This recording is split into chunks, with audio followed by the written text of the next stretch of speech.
Chelsea fans, enough is enough. BlueCo out. BlueCo out. That's all we can say. That's all we can say now. We can't say anything else.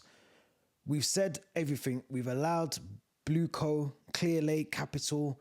We've allowed this ownership too much time, opportunity, excuses,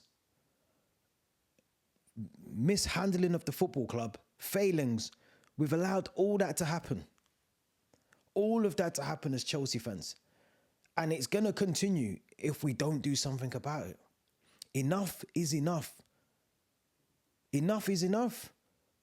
We've got to see what even Stevie Wonder in a dark room can now see. This football club is failing. Massively. We were once a football club with expectations, quality, signing the best players, going after the top trophies, going after the top managers. You don't lose 5-2 in the first leg against the current European champions. You don't then go and lose 3-0 and not even put up an effort or a fight or anything to try and salvage a bit of respect for the club. You just don't do that. 8-2 is an embarrassing scoreline. And this is now wider and should always have been wider than last night anyway. Put that to one side. Forget the 8-2 for a minute. When these owners came in, they said that they wanted to follow the Brighton model. They wanted the Brighton model. They wanted to bring in young talent. First question I'm going to ask you guys, and I want to hear what you've got. Tell me in the chat. What player have BlueCo, Clearlake, whoever, Paul Winstanley, Lawrence Stewart, which player have we signed since the 30th of May, 2022? Which player have we signed improved in terms of quality? And if it is the Brighton model that we're following and we want to bring players in of a low fee, develop them, progress them, let them help us and then sell them on for profit, which player have we done that with? Which player screams out to you that they're actually following the model that they said they came in to do, the Brighton model? How can any Chelsea fan, even today, what's the date? 18th of March, 2026. Currently recording this 1:45.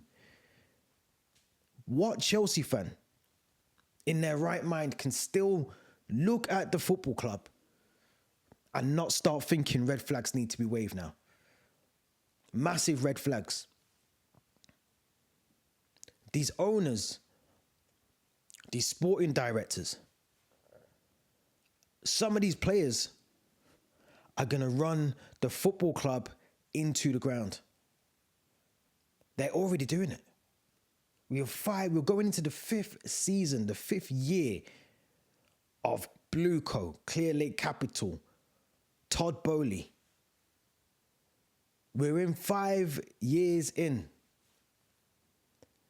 And there ain't no projects, no promising signs of improvement of the squad. If anything, if we're being honest, if anything, this football club is going backwards. Just look at the signings. When the ownership swapped over, there wasn't much that was needed to improve the squad. And I'll be honest, the things I scream about on these videos is exactly what I said in 2022. A top goalkeeper, a striker, and a centre-back. Those are the 3 things. And of course, we needed to rebuild the midfield, but we did that. That's one thing I will give them. The Enzo, Caicedo, even Lavia to an extent, they've built a midfield, so I can't even knock them for that. But everything else that we've been screaming about for 5 years now still hasn't been addressed. That should be a concern to every single Chelsea fan who supports the club. No top striker, no top goalkeeper, no top centre-back, no leadership, no experience. How can Joe Cole, Claude Makelele, even Paul Merson, who supports the club, how can all of these ex-professional footballers, Enzo Maresca, Maurizio Pochettino, how can everyone be wrong? How can we all be wrong? How can all the Chelsea fans, even the ones that don't go to the games, even the ones that don't even live in the country, tell the same story that we need experience, we need leadership, we need quality in abundance? How can everybody see that, but we're wrong? How can we all be wrong? How can ex-professionals, pundits, how can Joe Cole give an example of when he got to Chelsea, Claude Makelele was the one that showed him the leadership and the experience and helped him whilst he was at Chelsea? How can he be wrong? He's telling you a story that physically and actually happened. He's telling you a truth. How can that be a thing that we're all wrong, but people that don't know anything about football but know all about business are the ones that are apparently right in this situation? How is that possible? How is it possible that you're sacking managers left, right, and centre, and we're in this situation still now? No progression. We could still end the season in the bottom half of the table. How is that possible? Like what I need to understand, and I think we're all on the same page as Chelsea fans, or the majority of us are on the same page now. How can any Chelsea fan still be on this train of BlueCo progressing this football club when we can't sort out the shirt sponsors, when we haven't got the stadium sorted? How can Enzo Maresca come out and say that he needs a centre-back, and the owners come out and say we're not signing a centre-back because we have a young talented centre-back who can also play right-back called Josh Achiampong, who we're going to give him the pathway into the senior squad? He was sat on the bench yesterday. No recognised right back on the pitch. There was no you had Mamadou Sarr as the right back.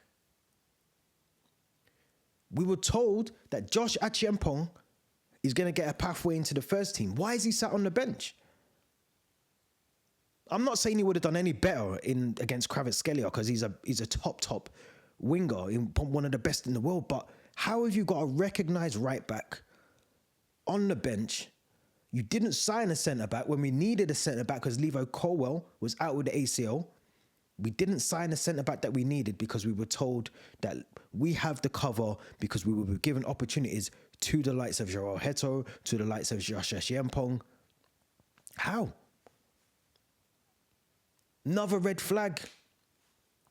Another red flag.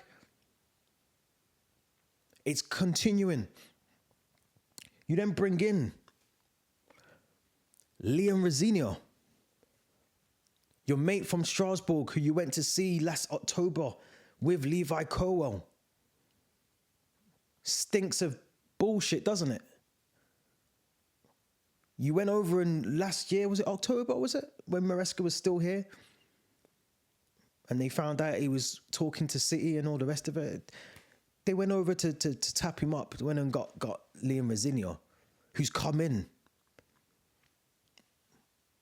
out of his depth. Out of his depth. He should not even be taking training today, Liam Rosenior.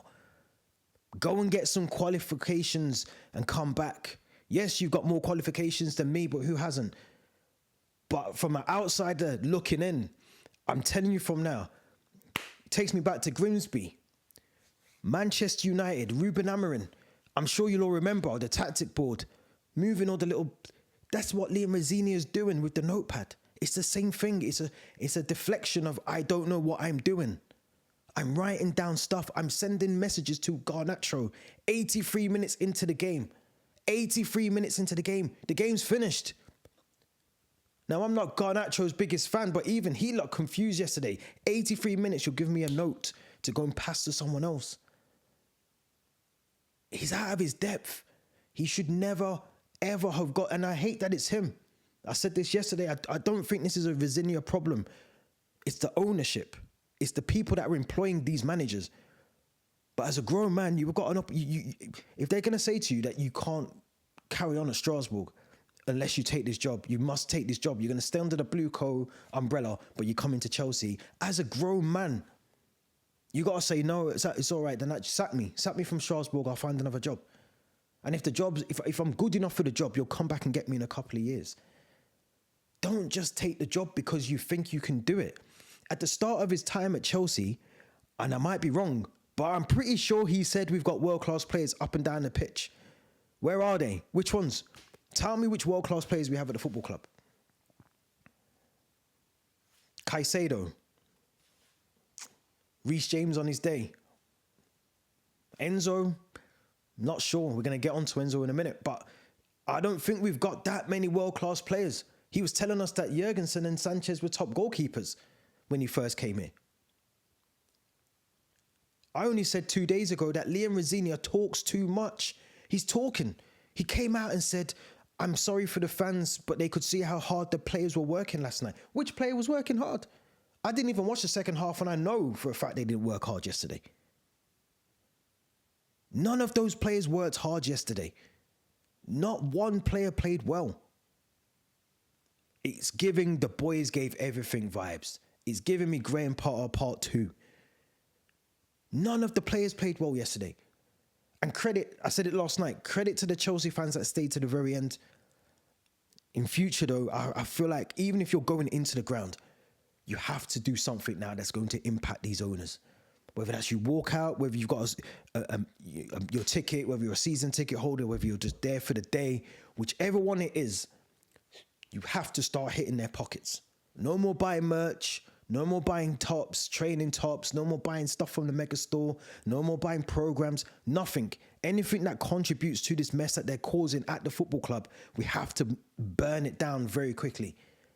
And if that means you don't go to the next 10 games, you don't go for a whole year, you don't go for the next 2 seasons, when it starts hurting there's reputational damage on the hook, when there's something for them to fight back against, when it's empty stadiums and it's in the Athletic and it's on Sky Sports News that there's an empty stadium, protests are great, but when you start hitting them financially as well, and they start losing match day revenue, they stop seeing the 20 million kits that they keep bringing out, the training tops, when they start seeing sales drop, I guarantee you they will start listening to Chelsea fans, because we are the voice of the club. Without fans, there ain't no club. Imagine. Without the fans, there ain't no football club. There ain't no Chelsea Football Club. We make the football club. Without fans, they wouldn't even be where they are. We have the power and the voice, and we have to change that. It's going to be difficult. It's going to be horrible. But the alternative to this is we end up bottom half of the Premier League. We're not even doing Brighton's model correctly. Brighton actually are happy being a mid-table team. That's their objective. Get top half of the finish. Our top half finish, they're happy. Might get to an FA Cup semi-final. You might get to a final if you're lucky. You might scrape 7th and get a bit of Conference League football. That's their objectives. Ours should be top of everything. Premier League, Champions League, FA Cup, League Cup, signing the best players, getting in a top manager. I guarantee you put a better manager in front of these players than Liam Rosinia. I'm not saying they're going to go and win the Champions League or the Premier League, but you will get something out of these players. They're not all crap players. They're not all world class, but they're not crap players. Cole Palmer is not a crap player. Esteval is not a crap player. Pedro Neto is not a crap player. João Pedro's shown you this season. Put some confidence into him and he will score goals. He will score goals. Marco Correa is not a bad player. Reece James is not a bad player. Levi Colwell, when he's back, if he's ever back to the fitness and the levels that we know he can get to, is not a bad player. Put a top manager. Why are we buying all these players? Half of them aren't going to play for the football club. They're too young, or they get sent out to South America or to Strasbourg, here, there, and everywhere. Why are we buying all these players for a manager that he doesn't know how to set the team up? Go and get the experienced manager. But they won't. These owners will not do that. These owners will not do that. Part of me thinks it's about being stubborn, and it's their way or no way. And they don't want to turn around to the fans and say, actually, fans, you were right. We need to change the model. We need to bring in some experience. And credit to Todd Boehly. I will credit him this because he seems like the only one out of that consortium that wants to bring in the experience. The Koulibalis, the Aubameyangs, the Sterlings. And again, I'm not saying that these players were the ones that were going to get us over the line, but he knows the players that we need to bring in to move the needle. He knows the players.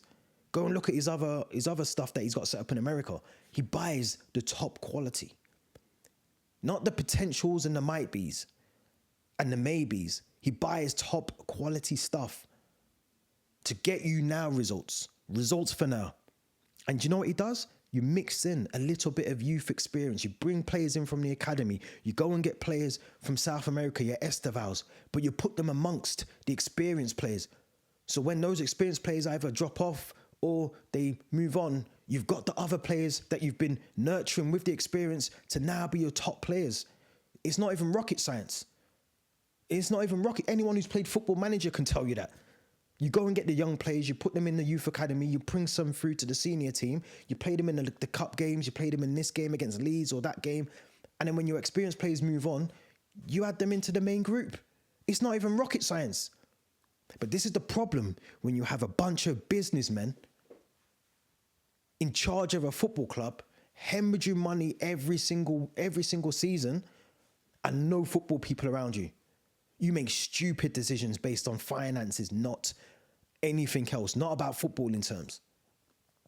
Enough is enough. If you're sat here watching this and you're still not thinking BlueCo out, I can't stress it anymore.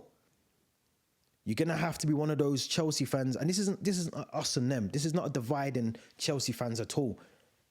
But you have to see that we're not exempt from getting sent to the Championship. Spurs 12 months ago would never have thought they would be hovering above the relegation zone. Coventry have dropped before. Newcastle have dropped before. Aston Villa have been relegated. We are not exempt from that. Please do not think because we are Chelsea Football Club and we spend millions that we will not get. If we go down to the champ, can you imagine that? Just picture it for 1 second. We're playing in the Championship. Financially, that would cripple the football club. You'd have a fire sale of players. All your Enzos, Caicedos, Reece James, all of those will go. Every single one of those players are going. Every single one of them. I don't have all the answers how to solve this.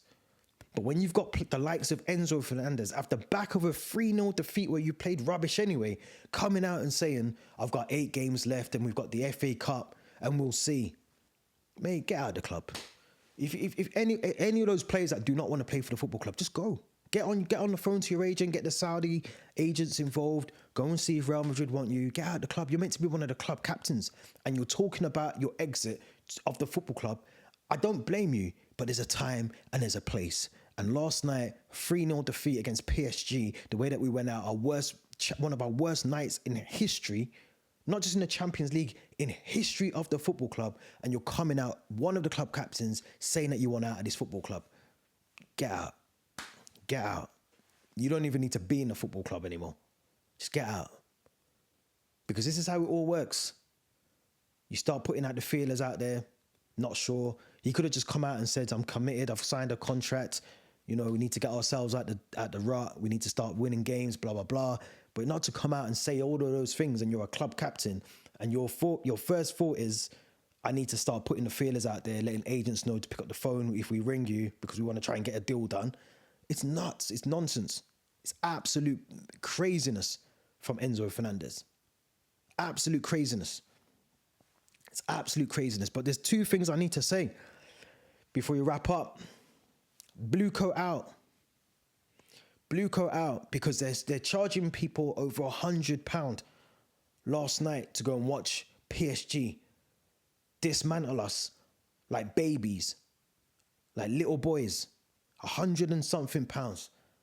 That's just for your ticket. And if you're coming from further afield, outskirts of London or even further, you're talking 300, 400 pounds to go and watch your team get their pants pulled down by PSG. BlueCo out. And it's always BlueCo out. If we win against Everton on Saturday, guess what? BlueCo out. Let's change the narrative now. Let's shift it. Let's shift it. And the second thing I'm going to say, and I can't believe I'm going to say this, but Liam Rosenior, you've got no more credit. You've got insufficient funds. Your time is up. You have to leave. If I was Rosenior now, he won't do this because, again, he's stubborn as well and arrogant. But if I was Liam Rosenior, I'd actually consider just resigning from this and get out of here before the whole thing burns down. You are going to be the scapegoat for all of this mess that you've inherited from Enzo Maresca, from Maurizio Pochettino, from Graham Potter, from the owners. You are going to be the fall guy. You are going to be the guy that we all, because this has never been this bad under this ownership. Even when it was Maresca, it wasn't this bad. Even under Pochettino, there was never all this noise and anger and animosity towards the owners. It was never there because it was in its infancy. But now we're 4 or 5 years in, Liam Rosenior, you are going to take the bullets for this ownership, for the mess that they've caused at the football club, and it's going to be on your watch. And the booze and everything else, we're going to direct it towards you as the head coach. Get out before it burns down. I hate that it's got to be him, but he has to move on. He has to seriously consider his own managerial options. He's walked into a house that's already burning down. The fire brigade is 2 hours away and the water ain't even working. So the house is just burning and you're stood in it. You have to get out. Get out, because you are going to be the scapegoat for all the mess that you've inherited over the last 4 or 5 years. Let me know what you think in the comment section. Don't forget to subscribe. I need to understand what you guys think. Hopefully, if you're BlueCo out, let me know why in the comment section, and we'll be back tomorrow.